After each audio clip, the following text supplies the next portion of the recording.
दोस्तों, दुनिया में कई ऐसे देश मौजूद हैं जो अपनी खराब पॉलिसी की वजह से दरकिनार किए जा चुके हैं। लेकिन इस बात में कोई शक नहीं है कि अगर ऐसे देशों की कोई लिस्ट बनी तो उसमें सबसे ऊपर पाकिस्तान का ही नाम सामने आएगा। आज पाकिस्तान न सिर्फ भारत के खिलाफ नफरत की वजह से अलग थलग हो चुका है, बल्कि पाकिस्तान की आर्थिक नीतियां भी किसी देश को समझ नहीं आती। जहां हमने देखा है कि एक तरफ पाकिस्तान में आम जनता के पास दाल और आटा जैसे जरूरी चीजों की भी कमी होने लगी, वहीं पर दूसरी तरफ पाकिस्तान ने अपना डिफेंस बजट एक बार फिर से बढ़ा दिया। इतना ही नहीं, बल्कि पाकिस्तान ने तो आईएमएफ की तरफ से दिए गए एक्शन प्लान को भी मानने से मना कर दिया, जो शायद पाकिस्तान की गरीबी को दूर कर सकता था, जिससे तंग आकर अब आईएमएफ ने पाकिस्तान को लोन देने से भी मना कर दिया है। और इन्हीं सब बड़ी परेशानियों के बीच अब पाकिस्तान ने एक ऐसी डिमांड रख दी है जो भारत बिल्कुल भी स्वीकार नहीं कर सकता। दरअसल दोस्तों, सामने निकल कर आई लेटेस्ट मीडिया रिपोर्ट के मुताबिक अगस्त में साउथ अफ्रीका के अंदर होने वाली ब्रिक्स समिट को लेकर अब पाकिस्तान काफी सक्रियता से कोशिश कर रहा है कि उन्हें इस संगठन की सदस्यता दी जाए। मतलब पाकिस्तान ब्रिक्स को ज्वाइन करना चाहता है, जो किसी भी तरह से भारत के लिए अच्छा नहीं होगा,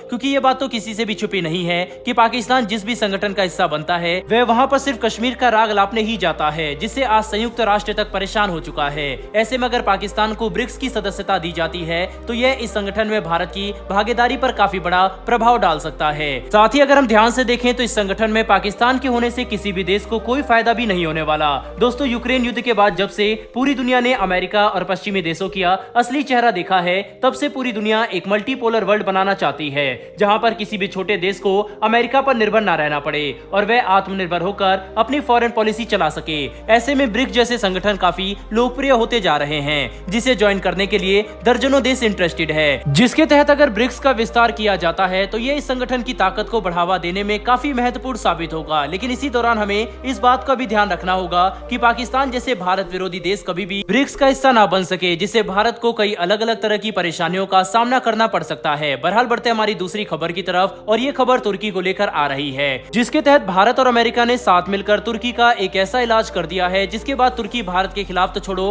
अपने कट्टर दुश्मन ग्रीस के सामने भी खड़ा नहीं हो सकेगा, जिससे पाकिस्तान का इंटरनेशनल प्रोपेगेंडा और भी ज्यादा कमजोर हो जाएगा और भारत को एक नया मौका मिलेगा ताकि हम कश्मीर में शांति को सुनिश्चित कर सके। दरअसल दोस्तों, सामने निकल कर आ रही लेटेस्ट रिपोर्ट के मुताबिक अब तुर्की के खिलाफ ग्रीस को मजबूत करने के लिए अमेरिका अब तक का सबसे बड़ा अप्रूवल दे चुका है, जिसके तहत साल 2028 तक ग्रीस की वायुसेना को उनका पहला F-35 फाइटर विमान सप्लाई कर दिया जाएगा, जिसकी बराबरी करने लायक कोई भी फाइटर विमान तुर्की के पास मौजूद नहीं है। मतलब F-35 मिलने के बाद अगर तुर्की और ग्रीस के बीच में कोई विवाद होता है तो ग्रीस की वायुसेना तुर्की पर एक तरफा भारी पड़ सकती है, जिसकी वजह से तुर्की का सारा ध्यान अपने कट्टर दुश्मन मतलब ग्रीस पर होगा और वह कश्मीर पर कोई भी बयान नहीं दे पाएगा, क्योंकि भारत ने इंसानियत के नाते हर तरह से तुर्की की मदद करके देख ली। भारत ने भूकंप के दौरान कई लाखों डॉलर के मेडिकल इक्विपमेंट भेजे, यहाँ तक कि अपनी सेना तक उतार दी, लेकिन इसके बावजूद तुर्की ने भारत की मदद का जरा भी लिहाज नहीं किया और संयुक्त राष्ट्र में पाकिस्तान का खुलकर समर्थन कर दिया, जिससे ये बात कंफर्म हो गई है